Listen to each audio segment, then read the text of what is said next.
pues yo me llamo Luisa Ungar Ronderos y soy bogotana y estudié artes y tengo estudios en filosofía. Yo me dediqué muchos años en Bogotá a la docencia, a trabajar con temas de gestión local, de gestión de arte, gestión cultural local y algunas cosas de curaduría. También estuve como en territorios afines, como en proyectos editoriales desde el arte. A eso me dediqué muchos años y después los últimos casi 6 años he estado afuera trabajando más como artista desde mi práctica artística. Entonces, los últimos 6 años he dado algunos talleres, pero no he estado tanto en la docencia ni en la curaduría. Llevo los últimos años trabajando sobre todo con performance, pero más desde el lenguaje y desde el discurso que desde el cuerpo, aunque pues también combino porque es como que pues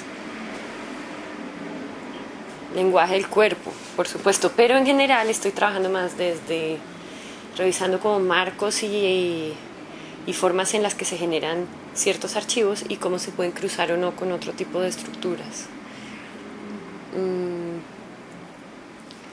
Me interesa, los últimos años he revisado formas de estructuración de conocimiento. Estuve viviendo algún tiempo fuera, específicamente en algunos países en Europa, y me interesó mucho la relación entre nosotros acá y allá en términos de extracción y organización del conocimiento. Por ejemplo, me han interesado mucho sistemas de organización de finales del 19 como las ferias coloniales, los zoológicos, y ya yendo más allá, ciertas bibliotecas, ciertas escuelas, cómo se conforman unas instituciones que organizan y categorizan al otro o a los otros, o a lo exótico, qué es lo propio y qué es lo ajeno ahí.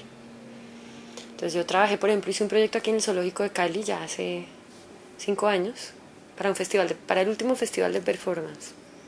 Yo creo que eso ya fue hace 6 años. Para el Zoológico de Cali yo me puse a revisar nociones de tráfico de animales y tráfico de arte y tráfico de drogas y cómo se relacionaba eso en la historia propia del Zoológico de Cali, de los animales que había ahí, como las narrativas que se cruzaban ahí, a diferentes niveles. Y después de meterme a mirar entonces archivos es en un sentido amplio, me fui a mirar archivos de zoológicos en Colombia, archivos de cosas de mafia por acá, del mismo zoológico, historias que me contaban, mucho testimonio. A partir de eso yo armé un guión para que 2 personas dieran una visita guiada al zoológico, que en ese caso éramos Alberto Baraya y yo. Invité a Alberto. Alberto había propuesto para el Festival de Performance una pieza que era un concierto aviar, un concierto de un grupo de música de unos pájaros, y combinamos las 2 piezas. Digamos que en ese caso mi inspiración inicial era una cosa que yo le leía al filósofo Giorgio Agamben sobre el hombre y el animal, pero a partir de una inquietud que yo antes llamaba un malestar, que yo percibo como en el entorno y en algo que me jala de diferentes referencias, en ese caso un texto, en ese caso tenía que ver como con la imposibilidad de comunicación animal, pero eso es como una gran nube. Ahí empiezo a buscar y masticar y termino ahondando en archivos o testimonios y después eso sale en forma de guión. Ese es un caso, pero digamos que he seguido un sistema similar para muchas de las cosas que he hecho, no solamente.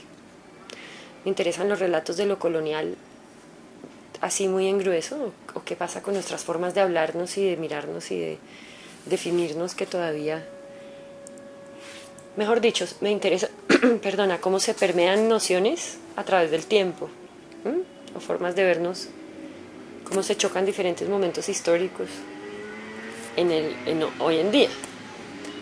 Para eso me sirve mucho el medio como de la conversa performática, como de armar marcos de sentido y después desbaratarlos. Y como muchos años yo fui profe, pues eso es lo que yo había practicado, el performance. Eso es lo que hacen los profes.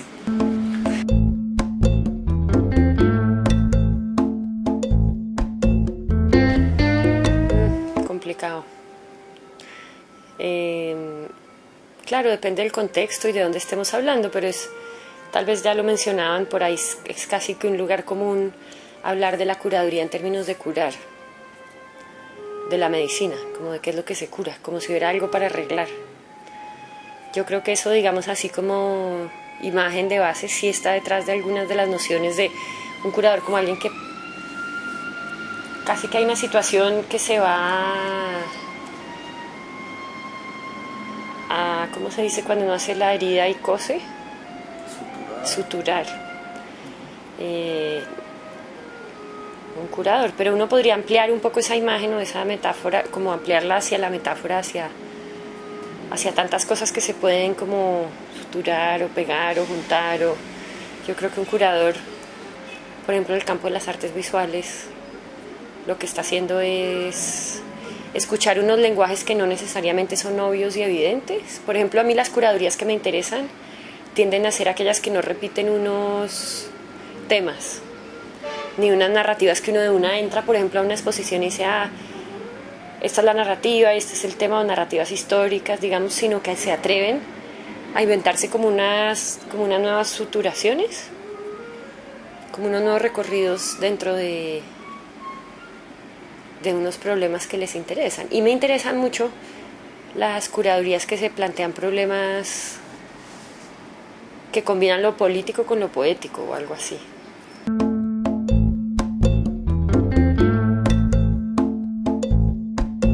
Pues mira que también creo que cada caso es bien distinto, depende mucho del tipo de trabajo que haga cada artista, etcétera, pero sí me ha impresionado mucho últimamente que he conocido a algunos curadores que sí de verdad ejercen como que entran a un taller del artista, por ejemplo, en el caso de artistas que trabajan mucho en un taller y generan unas nuevas lecturas a partir de lo que encuentran. Y sí dan como un paso más en términos de cosas que el artista tiene alrededor, que muchas veces el artista o la artista ni siquiera ve. Cuando esa curadora es pila y sensible, sí se generan unos cruces bien interesantes. O curadoras que se atreven a cruzar, a relacionar. Pero también hay otro tipo de cosas. Por ejemplo, hay otras curadoras que hacen más cuestiones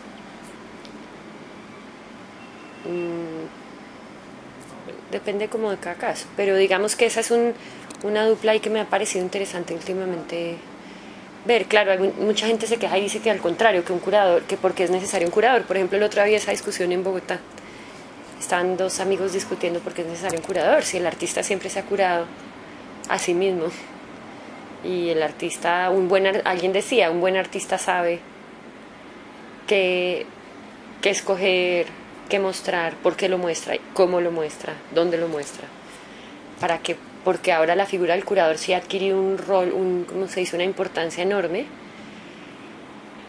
que a mí también me parece importante revisar en términos de una jerarquía y un poder sobre el artista como sujeto, que sí me parece complicado ese lugar. Pero a la vez me parece que sí es una mirada que se abre y que rompe y que cruza, sí es interesante. Digamos, yo he tenido el chance de trabajar a veces con unas curadoras que yo digo, muy chévere, o sea, realmente llegó y vio cosas dentro, cruces y posibilidades dentro de mi trabajo que yo no estaba viendo. En ese sentido me parece interesante y estoy de acuerdo en que sí el rol del curador ha adquirido un poder, y yo creo que eso va a tender a cambiar, porque es que sí se ha ido un creciendo tanto que ya el curador se vuelve una especie de ser todopoderoso. Y, por ejemplo, en nuestro medio precario en términos de posibilidades económicas, y no solo acá en general, pues claro, la persona que te puede dar la oportunidad de pertenecer o participar empieza a tener un poder que es un poco chiflado.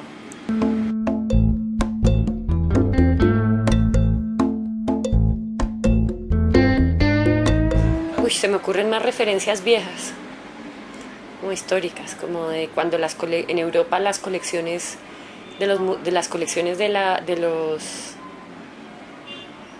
por ejemplo, los príncipes pasan a ser públicas y ellos contratan unos personajes para que organicen esa vaina para el público, que según algunos historiadores y filósofos es el rol del primer curador, digamos, que dice cómo puede la gente generar unas lecturas sobre unas obras que ya existen, que es lo que por ejemplo pasó en el Museo del Louvre, que no sé cómo se pronuncia, algo así, Louvre. Entonces ahí, digamos, está rastreada esa historia, ¿no?, de cómo se contrata ese personaje.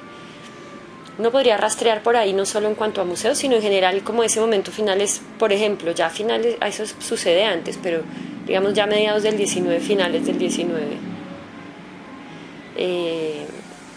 Las colecciones necesitan unos encargados, que finalmente desde un comienzo fueron mediadores entre lo privado y lo público. A mí esa parte me parece interesante, es que si están definiendo o no algo de qué es eso de lo público, ¿no? Del espacio en común, del lugar donde nos encontramos y accedemos a otras formas de conocimiento o de pensamiento. Pero digamos eso sí, pues es hace mucho más rato, porque eso después da un brinco.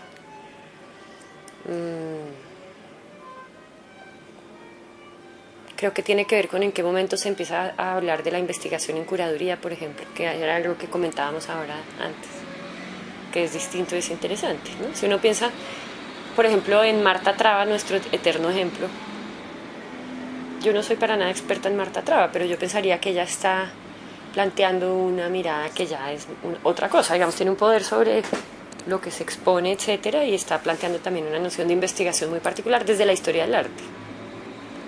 Hoy en día, digamos, lo que yo veo afuera es que hay muchos tipos de curadores, muchos diferentes roles, ¿no? Está el curador del museo, de la institución, de colección privada, la feria en general, todo eso está pues adquiriendo un nuevo poder muy grande, y yo diría que sí es muy chistoso como no en todos los grupos, pero tiende a haber un lugar muy fuerte del espacio, la importancia pública del curador en términos de que es como un gremio ahí que se está armando y tienen una forma de vestirse y todo. Y como de hablar y todo. A todos nos pasa, ¿no? Pues los artistas también. Pero bueno, ahí hay muchas preguntas interesantes. Por ejemplo, ahora que están viniendo más curadores extranjeros a Colombia, ¿cuál es el rol que juegan? ¿Por qué? ¿No? ¿Qué recorridos siguen para encontrar qué buscan? Entonces, sí, es un campo en formación, diría yo, ¿no? Pues ya hay estudios en curaduría hace rato, pero...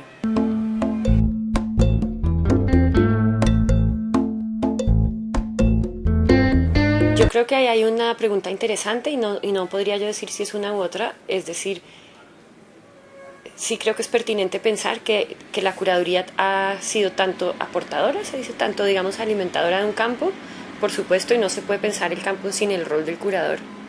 Pero, por supuesto, como otros agentes del campo, pero el curador por el lugar que ocupa sí creo que contribuye, tiene un poder y puede contribuir o no a una elitización. Por eso decía yo antes, hay muchos tipos de curadores. Por ejemplo, me parecen muy interesantes los curadores que tienen una apuesta política. Claro, eso se corre un riesgo y es qué tipo de exposiciones están generando, si tienen o no un valor artístico y qué está pasando ahí. Pero en términos generales, un curador consciente de su rol, a la vez que un artista contemporáneo que no se asume desde una, me parece a mí, desde una condición de clase, por ejemplo, de género y otra serie de elementos. No estoy diciendo que un artista tiene que trabajar con eso, pero digamos son elementos que ya han sido tan revisados que jugar a que esos elementos no existen. Así sea un artista que trabaja desde lo que llamamos puramente poético. Yo, en general, me interesan mucho los curadores que también se asumen como unos sujetos formados por una serie de condiciones y no como unos champiñones que surgen de la nada y de repente tienen un poder, sino curadores que revisan su propio lugar y su propio ejercicio de poder. ¿Te iba a decir algo más? Me olvidé. ¿Sabes? Que están, por ejemplo, me interesa la gente que es consciente que se está conformando una noción de gusto que se conforma y que de nuevo que responde a unos marcos ideológicos y a una serie de elementos.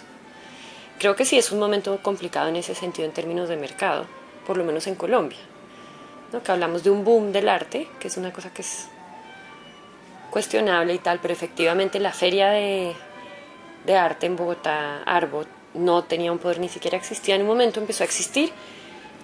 Lo que te iba a decir es que yo desde mi experiencia en el campo local en Bogotá, desde lo que era el Instituto Distrital de Cultura, que después fue Gilberto Alzate y Secretaría de Cultura, lo que yo pude experimentar de primera mano fue la importancia de que existiera un espacio público en términos de pensado para abrir oportunidades para una población dentro del campo del arte. Digamos que tendemos a llamar a eso más gestión, pero en ese caso, por ejemplo, ahí por ejemplo coordinaba Jaime Cerón. Jaime Cerón tuvo, no solamente, pero él estuvo en un periodo. Jaime Cerón tuvo un par de cabezazos que uno hoy en día diría son como de curador, pero digamos pensando en ese sentido, en qué campo estamos, para quién le sirve, a qué tipo de élite o no estamos replicando o no, etcétera, y digamos dentro de esas convocatorias de la Galería Santa Fe eso era interesante, porque eso terminó siendo un ejercicio curatorial, estaba en el borde, pero digamos son cuestiones más generales.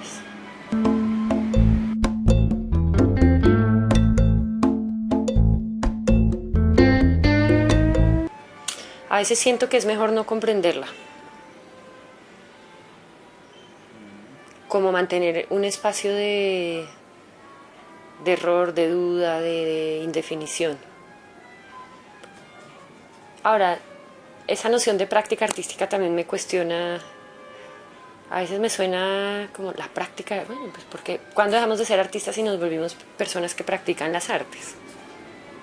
A mí el término de alguna manera me hace sentir bien, como la práctica, ¿no? La práctica artística. Pero es interesante, digamos, qué pasa ahí con esos términos que creo que están heredados de la sociología del arte o así, que es interesante pensar.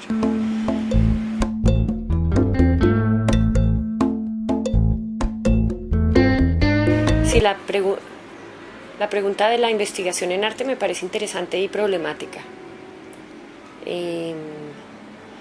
Porque, como comentábamos antes, la noción misma de investigación de alguna forma carga una tradición, una herencia, por ejemplo, heredada de las ciencias sociales. Es como el primer referente que se me ocurre, aunque también hablábamos de las ciencias en general, digamos, pero la investigación nos implica una serie de procesos de pensamiento, o por lo menos nos sugiere una forma de trabajo que tiene un quehacer, que por ejemplo, como decía alguna vez un amigo, es que nos implica tener una hipótesis, o nos implica, como una metodología que no necesariamente es la que necesitamos desde la práctica artística. Entonces, es interesante pensarlo porque eso sí determina nuestra práctica y el acceso que tenemos o no a ciertas formas de hacer arte. Por ejemplo, yo trabajo harto con investigación, yo diría, porque trabajo mucho, por ejemplo, con archivos, trabajo con elementos de narrativas históricas, ¿no? Digamos, más que solamente en el taller. Yo creo que todos los artistas de alguna forma investigan sobre sus materiales, sobre los conceptos, las formas, muchas cosas. Pero comentábamos, por ejemplo, que cuando hoy en día se va a presentar una convocatoria en general, tiene que escribir, primero tienes que tener un párrafo que te define como artista. Que eso es interesante pero problemático, hay que ser estratégico en cómo se escribe y a quién le habla uno y tal. O sea, la cosa de definirse y mostrarse y presentarse. Y saberse ya uno cómo es o jugar a poder indefinirse lo suficiente para generar el suficiente interés. Es todo un juego ahí de identidad. ¿Qué busca uno y qué va a lograr o por dónde va la investigación? Es decir, eso mismo ya está permeado por una noción de investigación que además tiende a estar amarrada a un contexto social o a un contexto cultural o histórico. Yo trabajo mucho con eso, pero yo, por ejemplo, conozco artistas que no trabajan necesariamente tan amarrados a una cuestión, por decir algo sociohistórica. Digamos, a mí me queda más fácil decir, sí, yo me voy a ir a un contexto a averiguar algo sobre... Me queda más fácil hacer preguntas de un contexto, ¿no? Digamos, de un contexto, como... Me voy a buscar, me interesa la conformación de la noción de diablo en Río Sucio, porque digamos yo trabajo con esas cosas, entonces me voy a Río Sucio y me interesa, y a partir de ahí me armo como una pregunta. Pero tengo amigos que trabajan más desde unas poéticas, por decir algo, más abstractas, y en general les toca de todas formas casi que justificarlo socialmente, por decir algo, dentro de un contexto sociohistórico. Y yo creo que esa es otra forma en la que tenemos una herencia ahí chueca de la disciplina como de las ciencias sociales.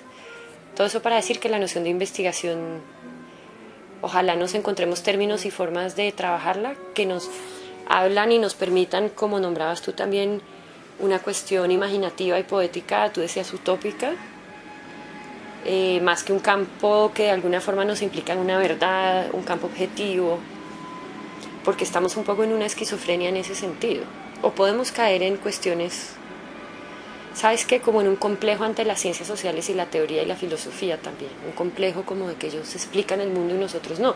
Es que a nosotros no nos toca en ese sentido explicar el mundo. Yo creo que incluso a los curadores tampoco. Los curadores también juegan con un lenguaje de lo poético y de lo utópico. Pero ve y léete los textos de los curadores. Muchas veces son unos interesantes trabalenguas también. Depende del curador.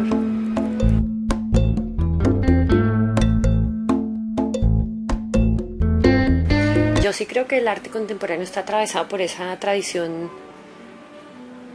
digamos, de racionalidad o tradición filosófica que define o que fue armando esa noción de racionalidad.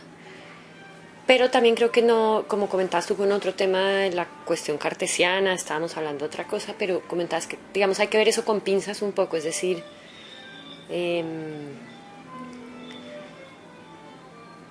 por ejemplo, no necesariamente ahí entra el arte conceptual como tal, digamos, eso no quiere decir que entonces el arte conceptual se puede diseccionar.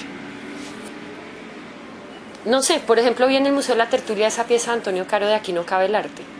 Me impresionó volverla a ver, una cosa que es como tan directa, tan aparentemente blanco y negro, pero a mí me genera varias capas de preguntas, ¿sabes? Esta vez pensé distinto que la otra vez que la vi. Aparentemente es directa, es un texto, es una cosa que uno diría como unidireccional y digamos que en una cuestión aparente no está jugando con lo sensorial, como lo llamamos normalmente, pero me dejó pensando cuál es ese aquí, está haciendo una denuncia en ese caso de unas matanzas, dónde es que no cabe el arte, ¿no? Me está señalando la relación entre la problemática social y el arte, me deja abiertas unas dudas más que unas respuestas. Y en ese sentido yo todavía lo ubico dentro de un campo de lo artístico, aunque esté usando conceptos. Porque me sigue generando unas especies de cruces de cables. A eso voy con que no necesariamente el hecho de que aparentemente se usen, en ese caso por ejemplo, palabras y una cosa conceptual, lo que me sigue generando, yo creo que me sigue cruzando una cuestión que tiene que ver con lo sensorial y lo emotivo. Por otro lado, es distinto, creo yo, lo que estábamos señalando, y es que una tradición de un discurso, por ejemplo, heredado de la sociología del arte o de la filosofía, sí creo que nos ha permeado en muchos sentidos. Tal vez lo hemos malinterpretado de manera como negativa y nos obliga a pensar que tenemos que explicar las cosas, por ejemplo, que justificarlo todo. Creo que ese es un problema distinto. Creo que el campo de la práctica artística hoy es tan amplio que qué delicia, se puede experimentar con conceptos, con imágenes, con material, con el audiovisual, con el performance, la acción, todo eso a mí me parece maravilloso. Y creo que la idea de que la noción de que la emoción llegaba solo a través de lo sensorial, a mí me parece importante que se haya revisado. Pero no creo que eso sea lo mismo a que le estemos comiendo tanto cuento a un discurso heredado de las ciencias sociales que nos limita.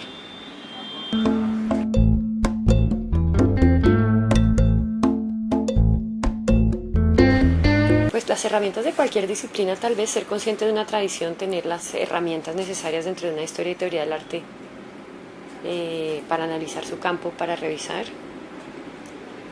Como nombrábamos antes, a mí personalmente me parece importante un curador que no tiene como miedo a ocupar un lugar dentro de un entramado social y decir, pues esto estoy yo aquí, desde lo personal incluso, que no tiene miedo a jugar y de atreverse a romper, por ejemplo, se van formando muy rápidamente unas modas de cómo deben verse las cosas. A mí me ha parecido muy chévere ver curadores que rompen esas cosas. Hay otro tipo de curadores que revisan narrativas históricas de manera crítica, por ejemplo, eso también me interesa mucho, que dicen, no, pero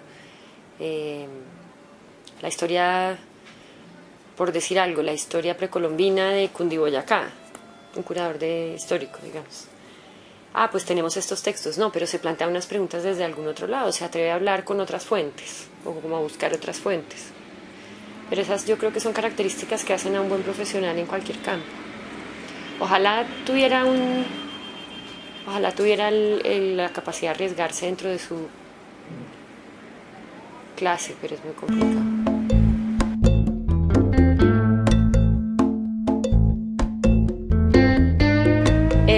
Conozco a distancia a varios, afuera de Colombia y de lo que yo he podido ver de gente que trabaja allá o que estudia en esos lugares, las fortalezas es que, digamos, sí son lugares que están invitando, por ejemplo, a expertos en diferentes campos de conocimiento afines a que les cuenten cosas a estos curadores y a que trabajen con ellos. Se están cuestionando las formas de exponer, qué es mostrar. Y una cosa clave, por ejemplo, es qué es pensar por medio del arte, que no quiere decir usar el arte para pensar como otras disciplinas, sino pensar con el arte. Ese tal vez es un tipo de curador que a mí me parece interesante y que me denota algún tipo de formación pila. No creo que eso dependa necesariamente de la escuela. Comentábamos que aquí en general tenemos unas formaciones híbridas y medio, iba a decir conexas y se me salió mejor mochas. y a veces desde la precariedad, a veces desde el exceso, es decir, fuera de la escuela y con otras necesidades, y a mí me parece que eso genera cosas muy interesantes. Casi que un buen curador es capaz de leer un contexto o una serie de necesidades locales y de atravesarlas con unas poéticas. Eso yo diría que es una de las características de los curadores y pilos que yo he visto, pero mira que por ejemplo yo me he cruzado los curadores que a mí me han parecido más interesantes. Yo no podría decir que todos vienen necesariamente de una escuela de curadores. El otro día yo pensaba, eso es como los escritores que ahora en las universidades, para que puedan enseñar escritura creativa, les exigen haber estudiado escritura creativa.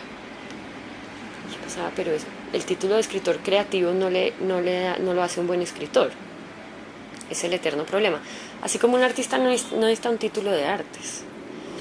Pues claro, la curaduría sí se enseña y se forma, pero creo que se alimenta de diferentes fuentes.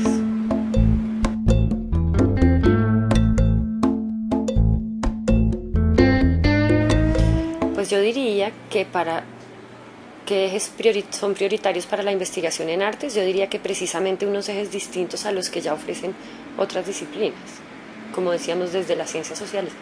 Ya esos los ofrecen otras, y nosotros no necesitamos más elementos que nos acomplejen, sino profundizar en nuestros propios lenguajes desde lo artístico.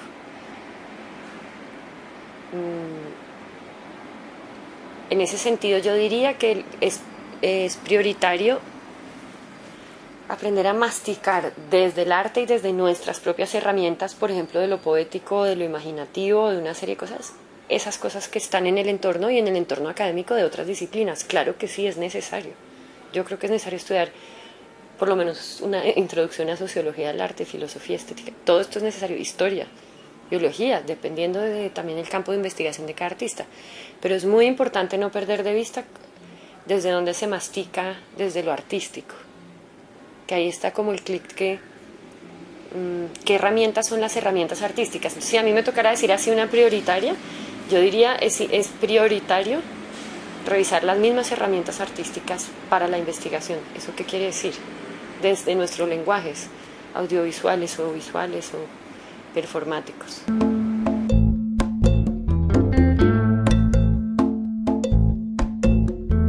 Entonces, cómo se da la relación entre artista y curador depende de un contexto determinado. Estábamos comentando que, por ejemplo, el proceso que yo vi en Bogotá en los años 2000, en el campo del sector público de cultura en Bogotá, de artes visuales, fue interesante para mí porque lo que yo vivía allá era unos gestores conscientes de una situación de campo y que generaban una serie de convocatorias de acuerdo a esas necesidades, que ya ellos sabían que no se las podían inventar, eran frutos de estudios que incluso ya existían de antes.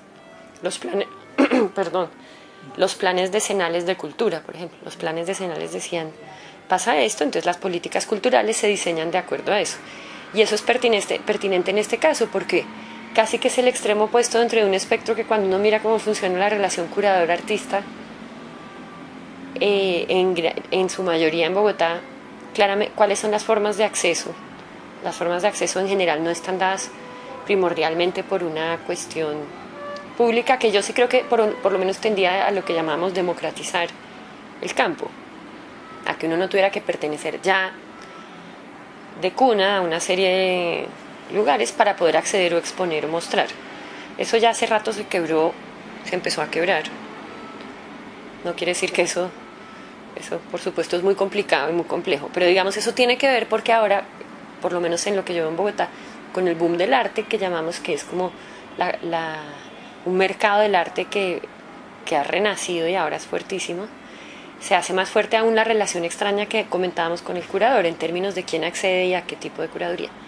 Es decir, sigo viendo que las formas de exposición y difusión que están abiertas de alguna forma a unas convocatorias permiten que en algún momento un curador acceda a unos portafolios. Pero si no es complicado y a veces las culebras se muerden las colas porque se muestran ciertos artistas, esos son los artistas que los curadores ven, esos son los artistas que los mismos otros curadores les recomiendan a los curadores extranjeros y se va generando un círculo que no es tan fácil romper. Claro, si uno mira cada caso específico, pues muchos de esos artistas son artistas que, por ejemplo, estoy pensando en una artista que yo conozco y que me parece muy pila, Liliana Angulo. Liliana Angulo estudia en la Universidad Nacional, una universidad pública, se presenta a convocatorias, tiene un trabajo muy pilo, y si tú ves el recorrido de Liliana, pues Liliana ha estado, yo diría, en escenarios importantes del país e internacionalmente. Porque estuvo activa dentro de un campo en un momento y accedió, pero también tuvo unas formas de acceder. Pero de ahí a que alguien como Liliana o otros artistas, el curador que viene, revise o no su trabajo, depende de varios factores. En qué galería está el artista, cómo es su relación con los demás miembros del campo.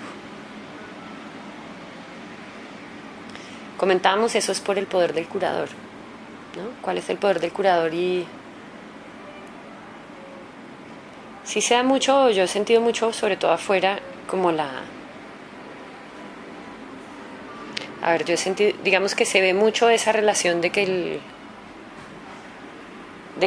conseguir una cita con un curador es como una especie de bien muy preciado. Es tenaz, porque realmente el curador depende del artista. Se puede hacer la relación amo-siervo. ¿Quién manda a quién?